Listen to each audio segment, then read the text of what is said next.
Varicose veins కి సరైన చికిత్స కోసం సంప్రదించండి ఎవిస్ హాస్పిటల్. నమస్తే రమ్మగారు. నమస్తే రమ్మగారు, జాతక కథలు చెప్పుకున్నాం మనం, బోధి జాతక కథలు కదా. ఒకటి ఏదైనా ఒక స్టోరీ చెప్తారా? బ్రహ్మదత్తుడు కాశీరాజ్యాన్ని పరిపాలించే రోజుల్లో బోధిసత్వుడట మగధ దేశంలో మాగుడు అనే ఒక పిల్లవాడిగా జన్మించాడట. ఈ మాగుడు పుట్టింది ఎక్కడ? ఈ మగధ రాజ్యంలో ఒక చిన్న పల్లెటూరులో పుట్టాడు. ఓ 30 గడప ఉందిట, అక్కడ 30 ఇళ్ళున్నాయి. వీళ్ళు ఒక రకమైన మొరటు వాళ్ళు, దారులు గాచేవాళ్ళు, కొట్లాడుకునేవాళ్ళు, జూదర్లుగా ఉండేవాళ్ళు. ఆ గ్రామంలో బోధిసత్వుడు పుట్టాడు. వాళ్ళు ఎంతసేపు ఎవరో ఒకళ్ళని ఎద్దేవా చేస్తూ ఉండటము, ఆ ఊర్లో అట్లా, ఈ ఊళ్ళో ఇట్లా, వాళ్ళు ఏమిటో అలా ఉన్నారు, ఇలా మాట్లాడుకోవటాలు, కొట్లాడుకోవటాలు, తగాదాలు ఇలా ఉండేది. వీళ్ళందరూ మాట్లాడుకోవడానికి ఒక రచ్చపట్టు ఉండేదట. రచ్చపట్టు అంటే ఒక రచ్చబండ. ఈ మాగుడు కొంచెం 14-15 సంవత్సరాలు వాడు అయ్యాక ఆ రచ్చపట్టులోకి వెళ్ళి కూర్చునేవాడు. వీళ్ళకి శుభ్రాలు లేవు, శుచులు లేవు, మనుషులు ఎప్పుడు కొట్లాడుకుంటారు, వాళ్ళకి ఏముంటాయి అంతే. ఈ అబ్బాయి ఏం చేసేవాడు, తను కూర్చోవడానికి ఒక చిన్న జాగా శుభ్రం చేసుకునేవాడు. ఒకళ్ళిద్దరు శుభ్రంగా ఉన్న జాగా చూసి వాళ్ళు కూర్చునేవాళ్ళు. అయ్యో, వీడేం చేసేవాడు, ఇంకో పక్కన శుభ్రం చేసుకునేవాడు. వాడు లేచేటి వెళ్ళి మర్నాడు తను వాడు వచ్చేసరికి మళ్ళీ కూర్చునేవాళ్ళు. అట్లా రచ్చపట్టంతా శుభ్రం చేశాడు వాడు. ఇప్పుడు శుభ్రంగా ఉన్న జాగాలో కూర్చున్నారు, రేపు వాళ్ళు శుభ్రం చేసుకోవద్దు, దాన్ని చేయరు. మెల్లిగా శుభ్రాలు అక్కడి నుంచి ఏం చేసేట, ఒకసారి వాళ్ళు ఏవో చెట్లు అవి కొడితే వాళ్ళ ఇంట్లో వాళ్ళు ఈ అబ్బాయి ఒక 1 డజన్ వాసాలు తెచ్చి, 2 కొబ్బరాకులు, కొబ్బరి మట్టలు కొట్టి, 4 తాటాకులు తెచ్చి ఓ చిన్న పందిర్లాగా వేసాడు.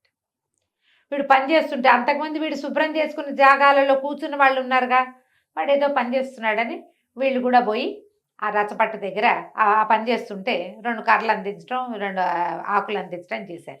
విశాలమైన పందిరి. అంతకుముందు అక్కడ ఏం పందిరి లేదు, ఊరికే రచ్చబండే ఉండేది. హాయిగా కూర్చోటం మొదలుపెట్టారు. కూర్చుంటున్నారు. ఎవరైనా ఏదైనా పోట్లాడుతుంటే పెట్టి కామ్గా చూస్తుండేవాడు వాళ్ళకేసి.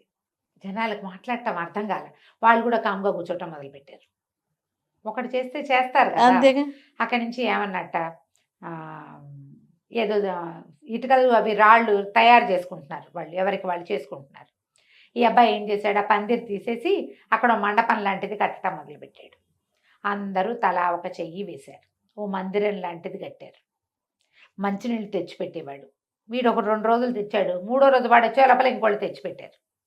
ఒక మందిరము, తాగడానికి మంచినీళ్ళు, అందరూ కూర్చోడానికి శుభ్రమైన జాగాలు, కామ్గా ఉండటం, పోట్లాట్లేదు, ఏదో 4 మంచి మాట్లాడుకోవటం. క్రమంగా ఈ ఊళ్ళో ఉన్న 30 మంది యువకులు ఈ మాగుడిని అనుసరించడం మొదలుపెట్టారు. ఈ మాగుడు ఏం చేసేవాడు, వాళ్ళ ఇంటి నుంచి వచ్చే దారిలో ఏదైనా కొమ్మ అడ్డొస్తే ఒక కత్తి పట్టుకొచ్చి ఆ కొమ్మ కట్టి కొట్టేవాడు. దారికి కొమ్మలు అడ్డొస్తే వాడు కొట్టేవాడు. వాడు కొడుతున్నాడని వీళ్ళు మొదలుపెట్టారు. దారి చుట్టుపక్కలంతా ఇట్లా పొదలు అవి ఇట్లా వచ్చేస్తాయి. మనం కొన్ని ఊళ్ళల్లో వెళ్తామా, వర్షాకాలం వెళ్తే అన్ని పొదలు ఇట్లా రోడ్డు మీదకే ఉంటాయి. 2 కార్లు పక్క పక్కన వెళ్ళాయి, ఇంకో కారు గీసుకుంటూ ఉంటాయి. అవన్నీ నీట్గా కత్తిరించేవాడు. ఒక రథం వాళ్ళు ఎవరో వీళ్ళ ఊరి గుండగా ఎక్కడికో వెళ్తున్నారు. ఆ రథం వాళ్ళు వస్తుంటే ఒక గుంటలో పడ్డారు. వాళ్ళు గుంటలో పడింది. ఇతను ఏం చేశాడు, ఆ గుంట వాళ్ళకి సహాయం చేసి ఇంత మన్ను తెచ్చి ఆ గుంటలో పోసాడు. ఒకళ్ళు ఇద్దరు చూసి ఇదే విధంగా గుంటలు ఉన్నాయని అక్కడో గుంట ఇక్కడో గుంట పూడ్చడం మొదలుపెట్టారు. వాళ్ళ వ్యవసాయం వాళ్ళు చేసుకుంటూ వీళ్ళు రోడ్లు బాగు చేసేవాళ్ళు, గుంటలు పూడ్చేవాళ్ళు, చెట్లు పక్కన ఉన్న చెట్లు కొట్టేసేవాళ్ళు. ఎక్కడైనా కాస్త నీరుంటే దాని మీద నుంచి వెళ్ళడానికి ఎత్తైన కట్ట ఒకటి ఏర్పాటు చేసేవాళ్ళు. ఇదే పని మీద ఉండేవాళ్ళు. గొడవలు లేవు, కొట్లాట్లు పనిలేగా. నీకు పని ఉంటే గొడవ కొట్లాట మనం ఎప్పుడు చెప్పుకుంటావు, నువ్వు బిజీగా ఉండు, నీకే సమస్య ఉండదు. నువ్వు బిజీగా లేవు, ఖాళీ రికామీగా కూర్చున్నావా, ఆసెమ్మ ఓసెమ్మ సమస్యలన్నీ మన చుట్టూ, అమావాస్య నాడు అట్టేతేవా, పుణ్యం నాడు పప్పేసేవా అని పోట్లాటాలకి దిగుతాం మనం. అంతే, మనమే బిజీగా ఉంటే అమావాస్య లేదు, పుణ్యము లేదు, మనకేం అక్కర్లా. వీళ్ళు కూడా అట్లా బిజీ అయ్యారు. ఒక సాటిస్ఫాక్షన్ లభించడం మొదలుపెట్టింది. హాయిగా ఉన్నారు. ఈ ఊళ్ళో ఒక గ్రామాధికారి ఉండేవాడు. అంతకుముందు ఎవరేం కొట్టుకు చచ్చినా కొట్లాటల్లో లంచాలు తీసుకునేవాడు అతను. బాగా సంపాదించాడు.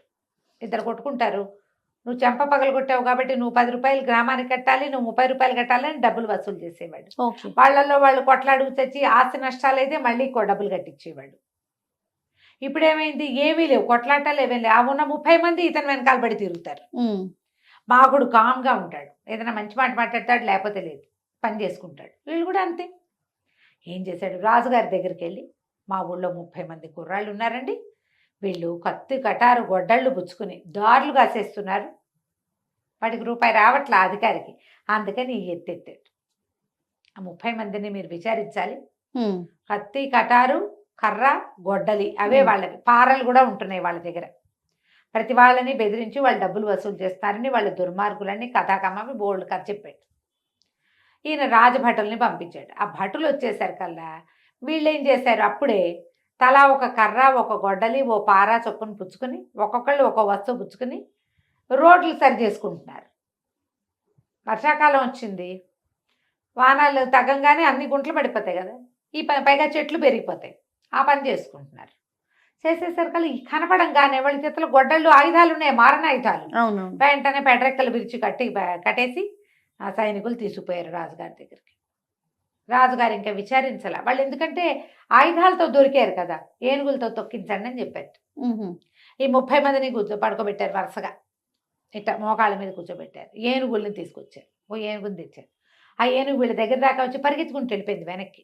అది నేను ముందుకెళ్ళినట్టుంది, తొక్కటం వేరేరుగు, అసలు దగ్గర కూడా వెళ్ళినట్టుంది. 4-5 ఏనుగులు తెచ్చారు, 4-5 వెనక్కి పరిగెత్తేసినాయి. రాజు అన్నాడు, వీళ్ళకి ఒంటి మీద ఏమైనా తాయెత్తులు మంత్రకట్లు ఏవో ఉంటుంటాయి, మంత్రాలకి వాటికి ఏనుగులు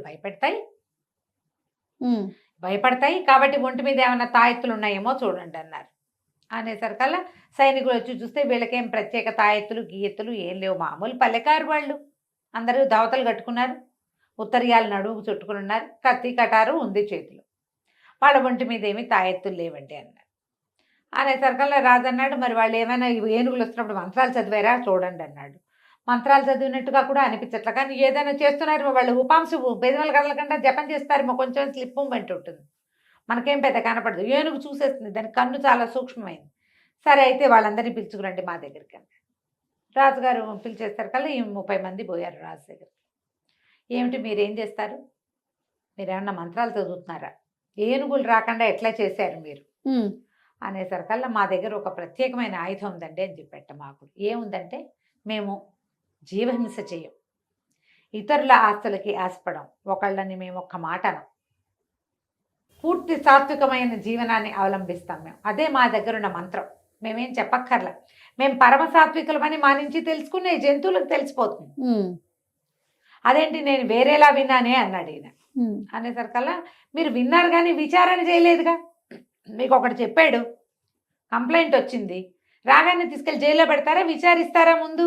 అదే కదా, విచారణ చేయాలిగా, మీరు విచారించలేదు అంటే. అవును మీరు కత్తులు కటార్లు ఉన్నాయి కదా మీ దగ్గర అన్నాను.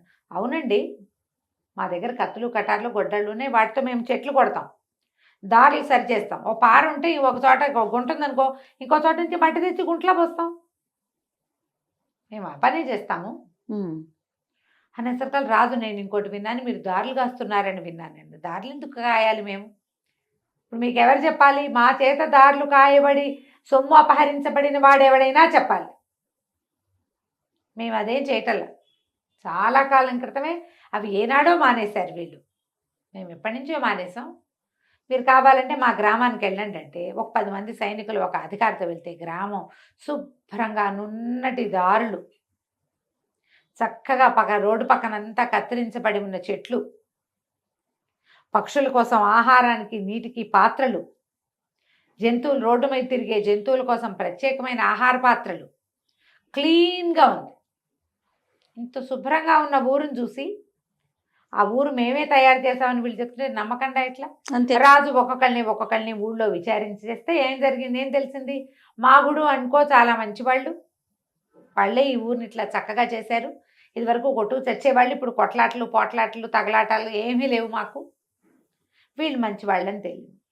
రాజు పొరపాటు పడ్డాను నేను, ఒక్క మంచివాడు ఉంటే, ఒక తులసి చెట్టు ఉంటే దాని వాసనతోటి కదా ప్రపంచం అంతా శుద్ధి అవుతుంది, చుట్టూతో ఉన్న సమాజం అంతా బాగుపడింది. ఈ అధికారి బాగుపడలేదని ఆ అధికారి ఇప్పటిదాకా ఏం చేశాడో ఆ లిస్ట్ అంతా తీర్చి అతను దాచిపెట్టిన సొమ్మంతా గ్రామపు అకౌంట్లో వేయించేసి ఇచ్చేసాడు వీళ్ళకి. మీరు ఈ గ్రామాన్ని ఎంత కావాలంటే అంత డెవలప్ చేసుకోండి, మీరేం చేసినా మేము అడగం, మీ గ్రామం ప్రభుత్వానికి సుంకాలు కట్టనక్కర్లేదు, గ్రామం డెవలప్ చేసుకోండి. ఇంకా కావాలంటే ఇంకా కొంతమంది ఆ ఊళ్ళోకి చేరతారు, ఊళ్ళు పెరుగుతాయి కదా అట్లా అంతే. అని చెప్పేసి ఏ ఏనుగు అయితే వీళ్ళని చూసి వెనక్కి వెళ్ళిపోయిందో ఆ ఏనుగును కూడా ఆ గ్రామానికి గిఫ్ట్గా ఇచ్చాడు. ఓ.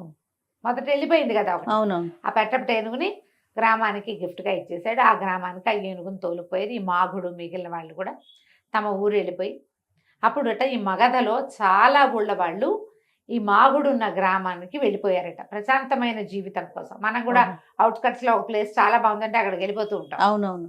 తర్వాత అక్కడంతా మనలాంటి జనాలు జరిగి అదంతా క్లమ్జీగా అయ్యి అక్కడి నుంచి కూడా పారిపోతూ ఉంటారు. ప్రశాంతత వెతుక్కునే వాళ్ళు ఇలాంటి చోట్లకి రావచ్చని ఒక ప్రకటన కూడా చేశాడట మగధరాజు. కలకంచికి మనం ఇంటికి. చాలా బాగుందండి. నమస్తే. నమస్తే జయ.